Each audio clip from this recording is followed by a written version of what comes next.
Bismillahirrahmanirrahim. Assalamualaikum warahmatullahi wabarakatuh. Perkenalkan, nama saya Dina Rosiana binti Rosli dengan NIM 4121801015. Adapun dosen pembimbing saya yaitu Ibu Sinta Wayuhati SOS MAB. Baiklah, untuk tidak memperpanjangkan waktu, izinkan saya untuk mempresentasikan hasil akhir skripsi saya.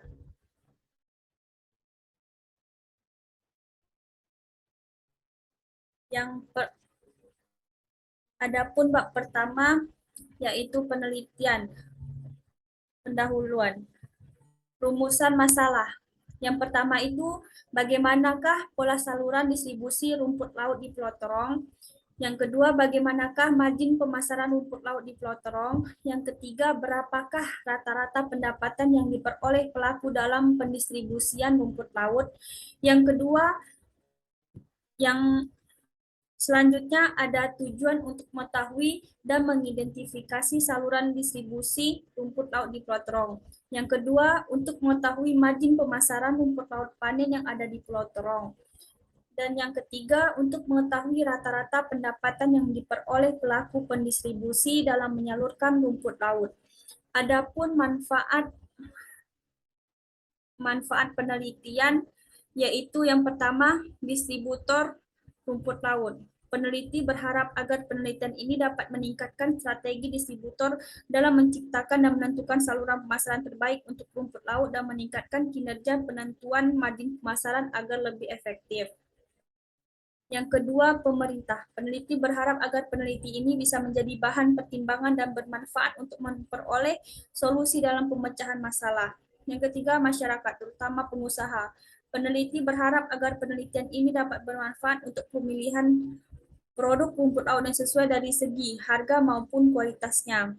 Yang keempat, bagi masyarakat dan pihak lain, sebagai sumber informasi untuk mengetahui cara pengolahan rumput laut. Yang terakhir, untuk mahasiswa sebagai sarana dalam meningkatkan keterampilan dan kemampuan mahasiswa serta mendorong mahasiswa untuk lebih aktif.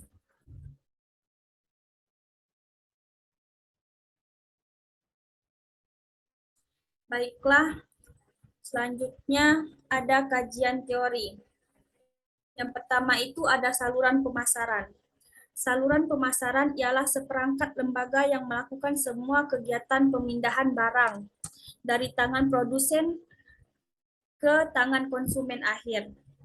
Saluran pemasaran merupakan lembaga-lembaga distributor atau lembaga penyalur yang mempunyai kegiatan untuk menyalurkan atau menyampaikan barang-barang atau jasa dari produsen ke pelanggan.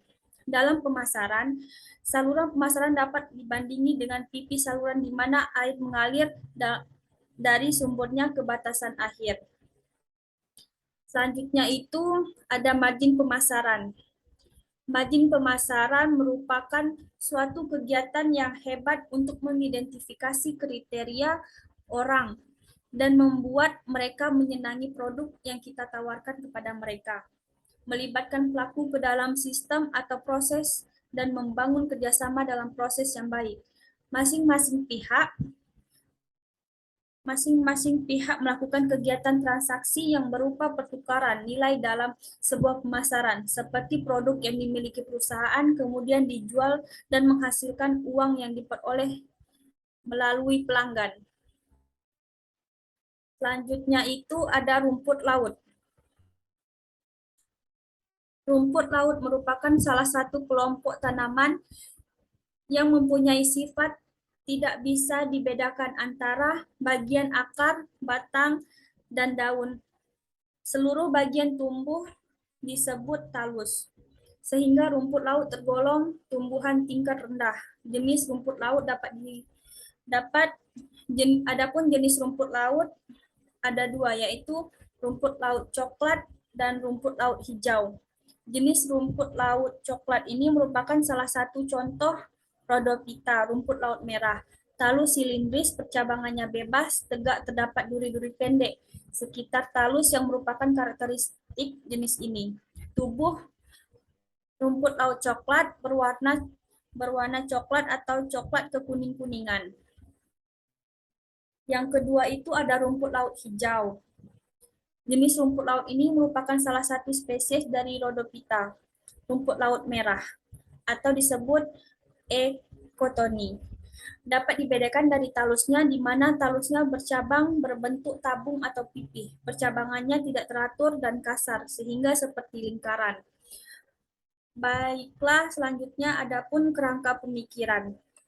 Kerangka pemikiran ini dimulai dari pola saluran, distribusi rumput laut, lalu efektivitas pemasaran, lalu efektif atau tidak efektif. Adapun pemasarannya ada margin pemasaran. Selanjutnya metode penelitian. Penelitian ini menggunakan metode penelitian campuran, mixed atau metode, yang merupakan suatu metode penelitian yang mengkomunikasi atau menggabungkan antara metode kualitatif dan metode kualitatif untuk digunakan secara bersama-sama dalam suatu kegiatan penelitian sehingga data yang diperoleh lebih komprehensif, valid, reliable, dan objektif. Penelitian ini dilakukan dengan melakukan pengamatan langsung ke lapangan untuk mengidentifikasi masalah atau melalui metode survei. Data yang dikumpulkan dalam penelitian ini adalah data primer dan sekunder. Data primer, data yang dikumpulkan melalui wawancara. Dan fase wawancara ini terhadap tahap awal untuk mengumpulkan data dan informasi yang diperlukan berdasarkan pertanyaan-pertanyaan yang disajikan sebagai alat pengumpulan data. Sedangkan data sekunder diperoleh dari lembaga-lembaga terkait seperti kantor statistik pusat, laporan, dan literatur lain yang terkait dengan penelitian. Adapun jenis sumber data, yang pertama itu ada data primer. Data primer merupakan sumber data yang dimana data langsung diberikan kepada pengumpulan data. Data primer dalam penelitian ini diperoleh melalui observasi dan survei langsung di penelitian. Diperoleh melalui observasi dan survei tempat penelitian, yaitu plotterong. Selanjutnya dilakukan wawancara kepada pihak yang terkait dengan penelitian ini. Wawancara pertama akan dilakukan kepada nelayan plotterong untuk mengetahui pola saluran pasaran rumput laut dari awal penanaman bibit. Selanjutnya, wawancara dilakukan dengan pengambilan informasi melalui distributor yang menerima atau dari distributor jembatan 2, lalu dilanjutkan kepada pihak terakhir penerima rumput laut di Cina atau Tiongkok. Selanjutnya ada data sekunder. Data sekunder merupakan data yang dapat secara tidak langsung dengan dipelajarinya, literatur atau dokumen. Selanjutnya itu ada observasi. Observasi merupakan dasar ilmu pengetahuan. Para ilmuwan hanya dapat bekerja berdasarkan data untuk fakta mengenai dunia kenyataan yang diperoleh melalui observasi. Selanjutnya itu ada dokumentasi. Sebuah cara dokumentasi merupakan dengan menyediakan dokumen-dokumen harus menggunakan bukti yang akurat dari pencatatan sumber-sumber informasi khusus dari karangan atau tulisan, undang-undang, wasiat, buku, atau sebagainya. Selanjutnya itu ada plotterong. Plotterong merupakan salah satu kelurahan yang ada di Kecamatan Belakang Padang, Kota Batam. Belakang Padang sendiri merupakan kecamatan memiliki wilayah dengan dikelilingi oleh banyak pulau. Pulau Terong juga bagian dari kecamatan Belakang Padang yang berbatasan langsung dengan Kabupaten Karimun. Bentuk permukaan Pulau Terong cenderung sedikit berbukit dan gelombang, dengan dikelilingi lebih banyak perairan. Jumlah penduduk kelurahan Pulau Terong adalah 3.332 orang dengan 989 KK. Luas daratan yaitu sebesar 5,79 km dengan luas lautan yaitu 1010,89 km, sehingga Pulau Terong adalah salah satu pulau yang dikelilingi oleh lautan dan wajar saja apabila banyak di antaranya penduduk yang bermata pencaharian sebagian besar sebagai nelayan. Selanjutnya rumput laut di Pulau Terong. Rumput laut termasuk hasil yang dijual dengan harga yang cukup standar, terutama jual dengan hasil panen. Hasil panen baik di dalam maupun di luar negeri. Rumput laut juga diekspor ke beberapa negara di luar negeri. Pulau Terong mengekspor rumput laut ke Tiongkok atau Cina atau Tiongkok. Rumput laut di tingkat nelayan Pulau Terong saat ini sedang mengalami harga pasar turun naik. Harga rumput laut panen hijau dan coklat yaitu 10.000 per kilogram sampai dengan 11.500 per kilogramnya dan menjadi produk yang diekspor ke Cina atau Tiongkok. Ini ada rumput laut hijau alam dengan harga 2.600 sampai 3.000. Selanjutnya ini ada rumput laut coklat alam diambil per kilo 2.600 sampai 3.000. Adapun jenis rumput laut hijau panen yang nominalnya agak lumayan tinggi dengan senilai 10.000 sampai 11.500. Rumput laut coklatnya hasil panen diambil sama Rp 10.000 sampai 11.500. Selanjutnya nelayan Pulau Terong. Kebanyakan tingkat pendidikan nelayan Pulau Terong itu berderajat tingkat pendidikannya itu kebanyakan SD, 100% SD. Umurnya lebih dari 49 itu ada 7 orang, 35 sampai 49, 8 orang. Totalnya 15 orang. Alamat responden, Kelurahan Pulau Terong, Kecamatan Belakang Padang, Kota Batam. Varietas rumput laut dominan, rumput laut hijau, rumput laut coklat, rumput laut merah. Alat bantu panen ada tali nilon, kayu, tali rafia, gunting.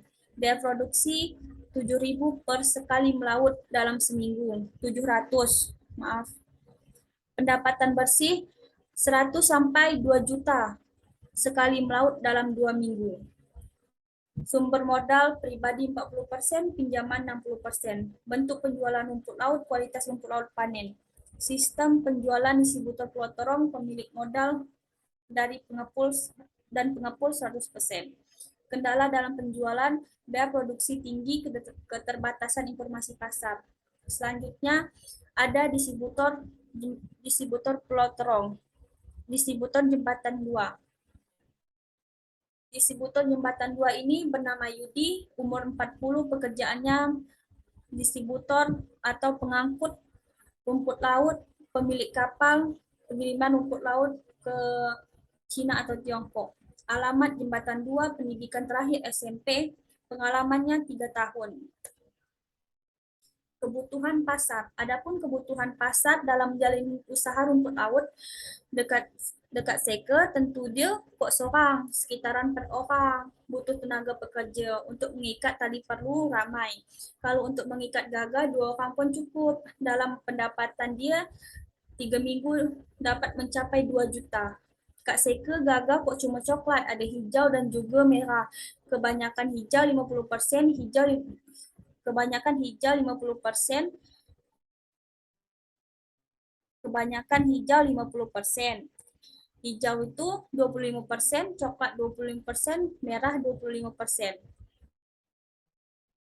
Dulu kami menuju Kak Toke, sekarang dah kok lagi karena Kak Seke dah ada distributor di sini. Baru dari Jembatan 2 yang tukang angkut gagal lagi Seke. Jadi kok susah lagi kita ngantar-ngantar kemana-mana. Tiba masa dah ngumpul gagah, banyak orang kapal lagi Jembatan 2 tukang angkut. Nah, dari penjelasan nelayan di atas dapat diketahui bahwa menjalani rumput laut tidak hanya sendiri, membutuhkan 4 orang tenaga kerja untuk membantu mengikat tali untuk penanaman bibit. Untuk mengangkat rumput laut sendiri 2 orang, tenaga kerja sudah cukup. Pendapatannya dalam 3 minggu bisa mencapai 2 juta. Pulau Terong tidak hanya rumput laut coklat, tetapi terdiri dari rumput laut hijau dan juga merah. Tapi kebanyakan rumput laut hijau bisa mencapai 50%, sedangkan rumput laut coklat 25% dan rumput laut merah 25%. Nelayan Pulau Terong dulunya menjual rumput laut di Toke, tetapi sekarang sudah tidak lagi karena nelayan Pulau Terong sudah menjual ke distributor ke Pulau Terong langsung. lalu diangkut dari kapal jembatan 2 dan distributor sekarang tidak susah payah lagi untuk mengantarkannya ke Batam karena sudah didatangi langsung oleh pihak kapal dari jembatan 2.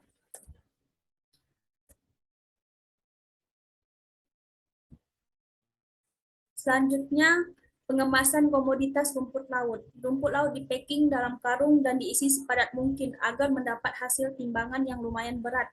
Setelah diisi dalam karung, nelayan juga tidak lupa untuk mengikat karung, digunakan tali untuk mengikat yang paling atas agar rumput laut yang sudah diisi tidak terbongkar lagi. Pemasaran komoditas rumput laut. Nah, adapun responden distributor sumber modal utamanya sendiri, pinjaman 10%. Volume pembelian tidak dibatasi, bentuk pembelian rumput laut, penjualan bentuk penjualan rumput laut, harga kisaran pembeli 10.000 sampai 11.000 per kilo. Kisaran harga penjual 12.000 sampai 13.000 per kilo. Wilayah pembelian Kelurahan Plotrong. Kegiatan penaksiran harga mensortir jenis rumput laut, tawar-menawar, pengemasan, pengantaran rumput laut. Adapun pembelian Adapun pemasaran komoditas rumput laut dibagi menjadi dua. Yang pertama itu ada pembelian. Jenis pembelian yang dibeli oleh pedagang pengumpul mayoritas adalah rumput laut panen dengan harga yang relatif tinggi daripada rumput laut alam atau karang. Jadi mayoritas rumput laut yang lebih harganya lebih tinggi itu rumput laut panen. Sedangkan rumput laut alam atau karang itu mayoritasnya lebih rendah. Jadi distributor tidak membatasi pembeliannya sama sekali dan tidak tidak membatasi pembelian ketergantungan dari nelayannya sendiri. Selanjutnya itu ada penjualan. Pengumpulan menjual kembali rumput laut tanpa merubah kondisi dari rumput laut tersebut. Dalam hal ini pedagang pengumpul hanya melakukan penaksiran harga jual yang berlaku sesuai harga pasar atau harga yang telah ditetapkan oleh distributor Cina atau Tiongkok. Selanjutnya ada penaksiran harga. Dalam penaksiran harga, pedagang pengumpul dituntut untuk mampu menaksirkan berbagai jenis harga rumput laut dalam proses pembelian rumput laut nelayan. Yang selanjutnya ada pengemasan atau penyimpanan. Pedagang pengumpul juga melakukan kegiatan pengemasan rumput laut agar rumput laut terjamin kualitasnya sebelum sampai ke tangan distributor selanjutnya. Selanjutnya ada pengantaran rumput laut. Rumput laut yang sudah dikemas oleh distributor kemudian akan diantarkan ke kapal pengiriman rumput laut ke Cina atau Tiongkok. Selanjutnya ada saluran pemasaran komoditas rumput laut. Jadi dari nelayan ke distributor Pulau Terong, baru diangkut sama distributor Jembatan 2 Batam.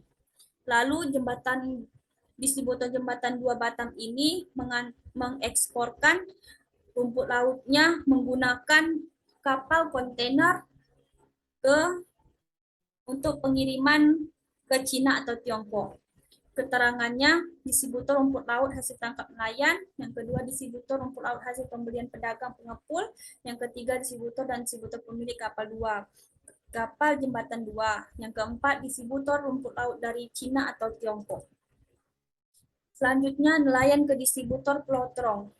Dari gambar di atas, dapat dilihat kolerasi atau hubungan antara nelayan dan distributor Pulau Terong yang digambarkan dengan tanda panah yang menunjukkan terdapat hubungan timbal balik yang terjadi antara kedua belah pihak di saat terdapat permintaan rumput laut dari Cina atau Tiongkok. Maka distributor yang pertama akan menginformasikan ini kepada nelayan. Nah, dengan begitu nelayan akan mulai mencari rumput laut, baik rumput laut alam maupun panen. Jika nelayan menghasilkan 400 kilo dalam 7 hari sekali melaut, maka nelayan akan mendapatkan pendapatan kotor sebesar 4 juta. Sehingga bisa mengembalikan modal atau biaya yang dikeluarkan sebelumnya sebesar 1.015.000. Sehingga total pendapatan bersih nelayan dalam 7 hari pencarian bisa mencapai 2.985. Biasanya nelayan Pulau Terong akan mencari rumput laut 4 hari dalam 1 minggu dan pengeringan selama 3 hari. Dan selama 1 bulan akan terdapat 4 kali proses pencarian rumput laut dengan sekali proses memakan waktu 1 minggu, sehingga menghasilkan penghasilan nelayan dalam sebulan bisa mencapai 11.940.000 karena nelayan yang mencari rumput laut mempunyai partner kerja lebih dari satu orang, sehingga banyaknya penghasilan dibagi menjadi dua dengan partner kerjanya. Jadi penghasilan per orang adalah mencapai 5.970.000. Namun begitu pendapatan ini tidak bisa ditentukan secara pasti karena besar pendapatan nelayan tergantung pada banyaknya jumlah rumput laut hasil pencarian yang diperoleh pada masa itu. Selanjutnya jembatan 2. Pengiriman dari jembatan 2 ke Cina atau Tiongkok. Biasanya dari distributor jembatan 2 Batam akan mengambil keuntungan sebesar 5.000 apabila harga rumput laut yang dibeli seharga 22.582, maka akan dijual kembali dengan harga 15.000, di mana terdapat margin pemasaran sebesar 7.582.000 atau 33,58%. Apabila dalam sehari rumput laut yang didapat banyak 10 ton, maka pendapatan kotor distributor jembatan 2 Batam bisa mencapai 225.823 dengan pendapatan bersih sebesar 45.884 setelah dikurangi dengan biaya yang dikeluarkan seperti biaya pengantaran rumput laut, sewa transportasi, dan fungsi pembelian di sini dimaksudkan saat distributor melakukan pembelian kepada nelayan dengan harga ditetapkan oleh distributor Pulau Terong. Rumput laut panen bisa dihargai sebesar 10.000 dan rumput laut alam 4.000 yang diberikan kepada distributor Pulau Terong. Kemudian akan distributor jual Pulau Terong jual kembali dan fungsi penjualan dengan harga 15.000. Dengan hal ini distributor hanya mengalami keuntungan dari nelayan sebesar 5.000 dengan presentasi margin pemasaran 22,14%. Selanjutnya, pendapatan pelaku pemasaran rumput laut di Pulau Terong. Harga jual dari nelayan itu 10.000 dan harga beli dari distributor Pulau Terong juga 10.000. Jadi nelayan menjual ke distributor Pulau Terong mengambil harga dari nelayan itu 10.000. Sedangkan dari jembatan 2 ini harga belinya 15.000. Adapun analisis margin pemasaran rumput laut di Pulau Terong.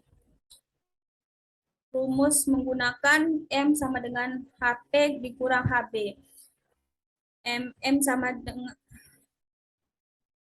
dengan SP dibagi CP dikali 100%. Selanjutnya, adapun tabel saluran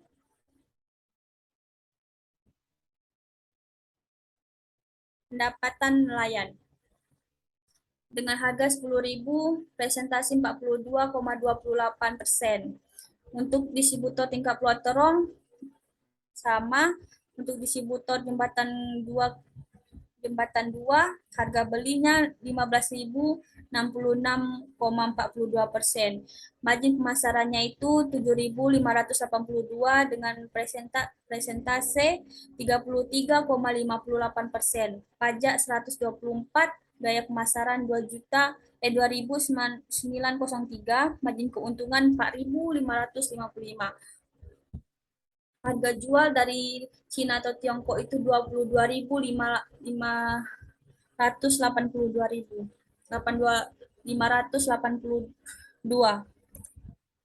Rantai margin pemasaran. Adapun nelayan ke distributor Pulau Terong yaitu 10.000. Lalu distributor Pulau Terong ke distributor jembatan 2 itu 5.000 per kilonya dapat per untungnya. Lalu distributor jembatan 2 ke Cina atau Tiongkok 7.000. Jadi rata-rata selisihnya itu Rp 22.582 per kilo.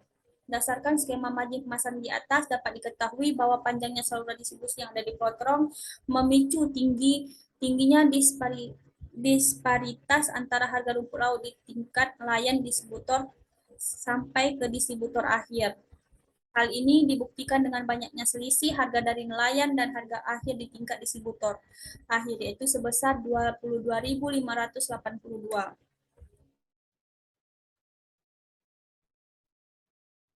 Rantai margin keuntungan. Rumput laut dari nelayan terdistribusi ke distributor pelotong dengan margin pemasaran yaitu 10.042,28% per kilogram. Keuntungan bersih diperoleh nelayan 7.463. Margin pemasaran distributor pelotong dalam saluran ini ada sebesar 7.000 setelah dikurangi oleh biaya-biaya. Transportasi konsumen yang berkisaran 250 per kilogram. 2.250 per kilogram. Selanjutnya, pada tahap distributor pemilik kapal yang membawa rumput laut ke Cina atau Tiongkok mendapatkan margin pemasaran yaitu sebesar 7.582, 33,58% per kilogram rumput lautnya. Keuntungan bersih yang diperoleh jembatan 2 ini 4.555 dengan dikurangi biaya-biaya seperti pengeluaran kapal, gaji pegawai, berkisaran 2.903 per kilogram rumput lautnya. Adapun kesimpulan dari hasil penelitian ini, saluran pemasaran rumput laut di Pulau Terong dapat dirinci sebagai berikut, yaitu saluran distribusi yang pertama, nelayan akan mengantarkan rumput laut kepada distributor Pulau Terong, kemudian dari distributor jembatan 2 akan menjemput rumput lautnya kepada distributor Pulau Terong, sekaligus pemilik kapal yang kemudian akan membawa rumput laut ke gudang jembatan 2 Batam, lalu dipreskan kembali supaya satu karung itu rumput lautnya lebih fresh atau padat. Selanjutnya distributor jembatan 2 akan mengirimkan rumput laut ke dalam kapal kontainer untuk pengiriman ke Cina atau Tiongkok. Dari pola saluran pemasaran yang ada, nelayan menghadapi beberapa permasalahan dalam pemasaran hasil tangkapan rumput laut, diantaranya terbatas informasi harga rumput laut. Nah, cuaca yang tidak menentu membuat nelayan sulit memprediksi hasil panen rumput laut. Hal ini dipengaruhi oleh pendidikan formal nelayan Pulau Terong yang masih tergolong rendah. Selain itu, terdapat beberapa nelayan yang sulit untuk membayarkan hutang kepada distributor, membuat distributor terkadang harus merugi. Secara garis besar, pola saluran pemasaran yang sering digunakan oleh masyarakat Pulau Terong adalah pola yang pertama, di mana nelayan Pulau Terong mengantarkan rumput laut ke distributor, lalu rumput lautnya dijemput oleh Jembatan 2 atau PT Kencana Bumi Sukses. Lalu distributor Jembatan 2 akan mengirimkan rumput lautnya melalui kontainer sewa ke Cina atau Tiongkok. Adapun margin pemasaran paling tinggi berturut-turut terjadi pada distributor Jembatan 2 sebesar 7.582.000 dengan persentase margin pemasaran 33,58%. Berdasarkan nilai hasil margin keuntungan, dapat diketahui bahwa distributor tingkat Pulau Terong yang membeli rumput laut langsung dari nelayan memiliki keuntungan sebesar 5.000 dari Jembatan 2 Batam, sekaligus pemilik kapal yang menyalurkan rumput laut sampai ke Cina memiliki margin keuntungan sebesar 4.555. Harga rumput laut yang sering didapatkan nelayan Pulau Terong biasanya berkisaran sebesar 10.000 dengan margin 44,28%, di mana bisa dikatakan efektif karena marginnya besar atau sama dengan 40%. Saran praktis, nelayan harus mengoptimalkan peran kelompok nelayan yang ada di Pulau Terong untuk mendapatkan pelatihan pasca melaut. Yang kedua itu perlu adanya sosialisasi dari lembaga institusi publik untuk membantu para nelayan dalam hal permodalan. Yang ketiga, perlu adanya perbincangan antara pihak Cina atau Tiongkok dan distributor Pulau Terong untuk mempertimbangkan kenaikan harga rumput laut di saat musim-musim tertentu atau di saat nelayan sulit untuk mendapatkan rumput laut atau saat musim gagal panen untuk membantu perekonomian nelayan. Adapun yang terakhir, dilihat dari margin pemasaran yang dapat diketahui bahwa distributor memiliki margin pemasaran paling rendah dan memiliki kesenjangan